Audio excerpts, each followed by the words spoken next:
Okay, because you don't know how. Because you don't know. No, if I'm not going to explain to myself. Listen, you're very loud and obnoxious and you're rude. If you don't know that, I'm not going to explain to you. If there's one thing dating podcasts have exposed, it's that entitlement is running rampant. People who claim they want to be in committed relationships, but make so many demands that it's obvious they aren't actually interested in committing. I came across a heated debate which I think contained some of the typical problems we all face when we're debating someone who's too navel-gazing to see that their arguments don't make any logical sense. This video is about identifying manipulative and deceptive language. Hang on, because things are about to get a little intense. What do you think about the debate? Let us know in the comments. Before getting to the actual argument, a few highlights, just so we get an idea of the kind of self-perception we're dealing with. No, I'm done talking. No, go ahead. No, go ahead. I'm done talking. I'm done. If he's going to be making faces, I don't feel comfortable. So I would say like 8. All right. I'm a 10 and every girl here is a 10. I think I'm a 9. I believe I'm an 8. There's room for improvement everywhere. Okay. 8. I believe I'm a 10. Look at me. I'm a catch. I want to give everyone an opportunity to answer the original question. Why don't you go ahead? I actually kind of agree with what she was saying to some extent, and I'm in a relationship. I wouldn't be okay with a guy putting restrictions on me. She's framing this as restrictions, not boundaries, so she's emphasizing the autonomy issue. The host then tries to mitigate for the sake of compromise, but does it help? The answer is no. What a surprise. And my personal take is, if it's every once in a while, whatever. But if it's like she wants to party every weekend, that's a major issue. That's a major issue. I don't party every weekend, but if I wanted to, I would. And I'm not going to let whoever I'm dating dictate that, because it mostly just roots from insecurity. Now she uses the word dictate, which is even more negative than restrictions, saying that it stems from insecurity. An overused term, by the way, is self-protective language. Self-protective because it helps the speaker evade responsibility, to instead blame the other party in the relationship who has a problem with a certain type of behavior. Not only is this a really bad mindset for a relationship, but it's also a disingenuous way of arguing. Literally, any behavior then is permissible, because you can just blame it on the insecure dictator who criticizes your behavior in any way, shape or form. If we took this kind of logic to its extreme, a person could insist on wearing a t-shirt to a formal event, as long as it didn't hurt the other party's autonomy. And if you dared criticize it, you'd be in the wrong, even though in reality and not in fantasy land, you would obviously be right.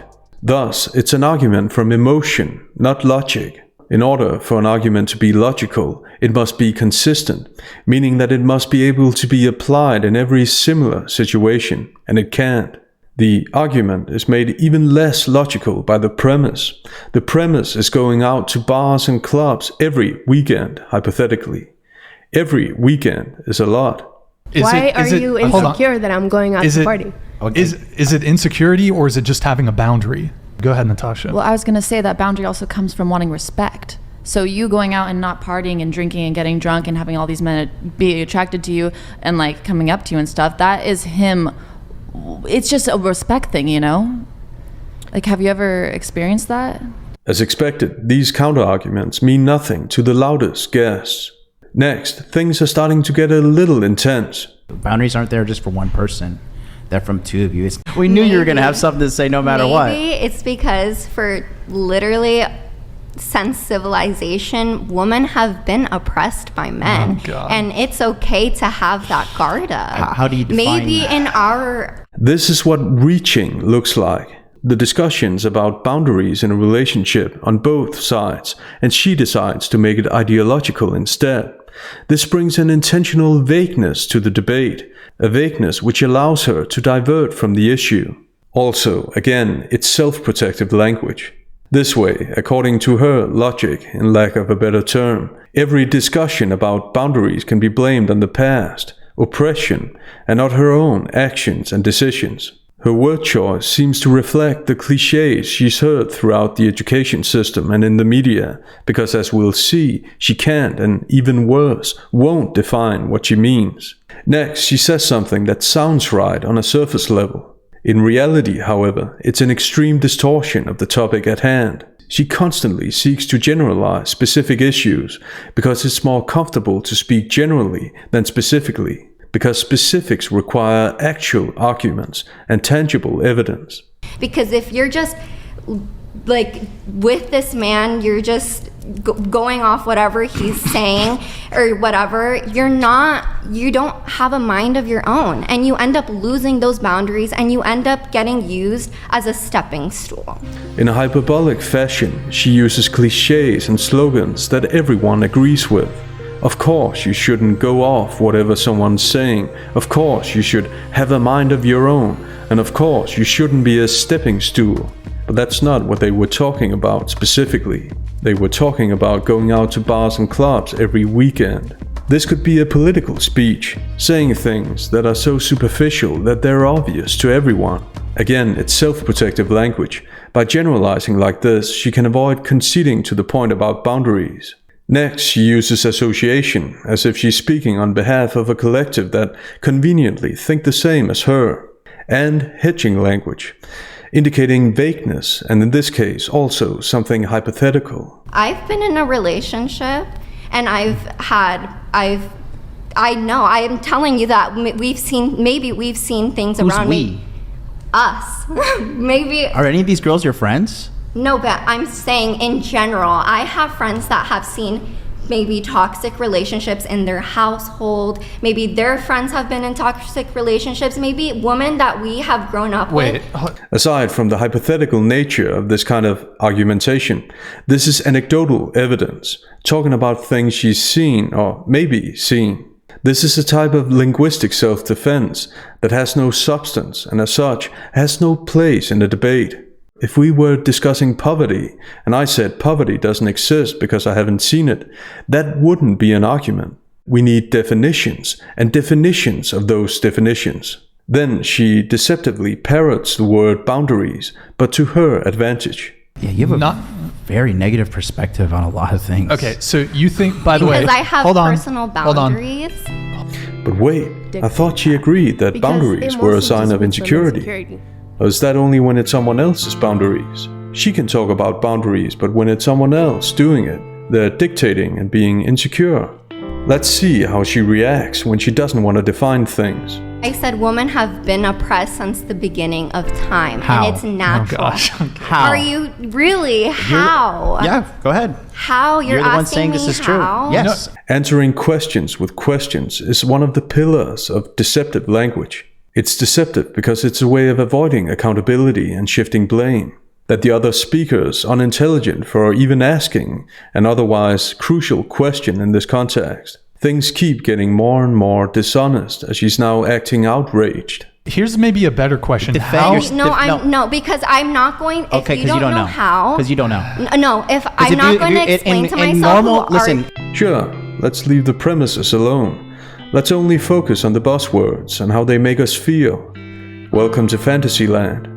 in normal conversation where people aren't sitting around and patronizing you because you're loud and obnoxious, and a lot of people don't want to confront you and tell you that, but I'll tell you that right now, young lady, you're very loud and obnoxious and you're rude. Apparently, he took offense to the implicit criticism in her deceptive counter-question that he wasn't smart enough to know the answer. In conversation, when you bring something up, you can't just state something as fact and then not defend it.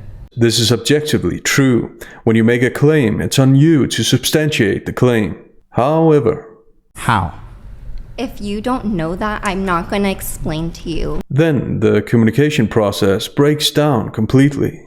And you're not going to shun me, and you're not going to shut me out and call me obnoxious. He did call her names, and if he had wanted a peaceful debate, he shouldn't have. However, in terms of substance, he actually did the reverse of shunning her. He gave her a chance to explain. Instead, she chooses to focus on how offended she allegedly feels. Fake outrage has always been an effective diversion tactic. Next, she resorts to the same rhetorical tool, association, so that it doesn't look like she's alone in feeling or thinking something. And pathos appeal to emotion and pity. Look at you. You come in here and you're just going to talk to these 18, 19, really early 20-year-old girls. How old are you? I already told you. I don't remember. Oh, shocker. Okay, Because guys. if you're going to come here onto a dating show and talk to me, a 21-year-old girl, that way. The funny thing about this emotional appeal is that it isn't consistent. She would have been ready to use the only 21 to her advantage if things were reversed and someone said she shouldn't be allowed to do something. She would or could say, I'm 21, I can do what I want, stop dictating. Here, she uses her age to appear weak and as a victim of the rude name-calling. She continues with this tactic, successfully diverting from the issue. Because that just shows that you're insecure. You're coming towards me, my personality. Right, but you still can't name anything that women were oppressed by men since the dawn of civilization, right? Cool. Women... Just double checking on that. Cool. She's now turned this debate into how she feels. Now it's about her personal feelings, not her having to defend her claims. You often see this in conversations with certain personality types. They make you look like the bad guy. The pattern continues as she now insults him, even though she just finished saying that she never insulted him. You are part of the problem if you don't think women were ever oppressed. Part of what problem? The problem she hasn't defined, which is the actual problem. But wait, there's more. Did I ever say You are part that? of the problem, and that scares me because you said that you have a fan base in America, and that really scares me for the men that are looking up to you, the young, impressionable boys that are looking up to you. That really scares me. It appears that her outrage has worked. She's the one dominating the conversation, and he doesn't seem as engaged as he was before. Also, this is fake empathy.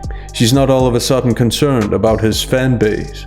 This is virtue signaling, trying to portray herself as the altruistic protagonist. We also know that because 30 seconds later she insults the chat that almost exclusively agrees with him. Like you could read the chat and nobody here wants to speak up, but No one, okay, it's like probably like what, 14, 15-year-old little boys? yeah, everybody's wrong Well, except for you. That's what she really thinks about his supporters.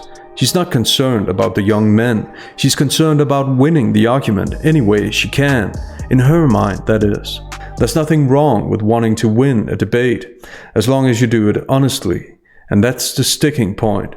Look Planned at who you're ignorance. talking to. You are talking to a group of women, Planned and you're ignorance. telling us that we've never been oppressed? You're telling us that we've never been oppressed. Is that what you're saying? No. You're telling me to give you answers, so it's like you don't believe that we've ever been oppressed. An argument can't get any more deceptive than this. She knows she's not giving the answers she's supposed to give, which is to objectively prove what she means by oppression. However, that doesn't stop her from pretending that she is. She presupposes the very thing she should be attempting to prove. In other words, this is circularity or a circular argument. You're making like no logical sense at all. True. The deceptive association continues, making this sound more and more like a political speech. I'm here and I'm talking to you and I'm using my voice, and I'm here to stand up for all these girls that maybe don't want to say anything because you're coming off as this big scary guy who's insulting them. So maybe they're scared to get insulted too. Another attempt to keep the protagonist-antagonist framework going. The end goal with this is getting the opponent too afraid to talk, too afraid to insult again. We're also very far away from what this was actually about. Her having to substantiate her claim. Convenient how that worked out. Next, she makes another insult, even though she stays far away from insults, of course. Oh yeah, maybe. Okay, well, how tall are you? What the fuck? Maybe you're not that scary. Okay. She knows how tall he is. Unlike us, she's seen him before the show, so she only asks that because she thinks that's a sensitive issue for him. Strange how a person who made herself sound so altruistic and caring turned out not to be so altruistic and caring after all. I mean, it's not like that's a pattern in so many cases. I was able to turn the things that I've lived through, my pain, my life experiences, into work, into action, into providing a voice for other people. Women don't need to find a voice. They have a voice. They need to feel empowered to use it. I have a platform. I'm privileged. I'm white. I have resources, you know, and like I can't even imagine how alone people must feel that go through this, that do not have privilege, that do not have a platform, that do not have money. Now, in the process of that relationship, I definitely realized that you can't find happiness outside of yourself. Me wanting to help his health, his mental state, and it was really a joy to just help heal somebody. I think this segment says a lot about how emotions are used as a tactic in debates, intentionally twisting the issues and diverting from them, and also exposing the extreme entitlement that many people in this Instagram generation have. Thanks for tuning in. Make sure to click the like button and subscribe for more videos.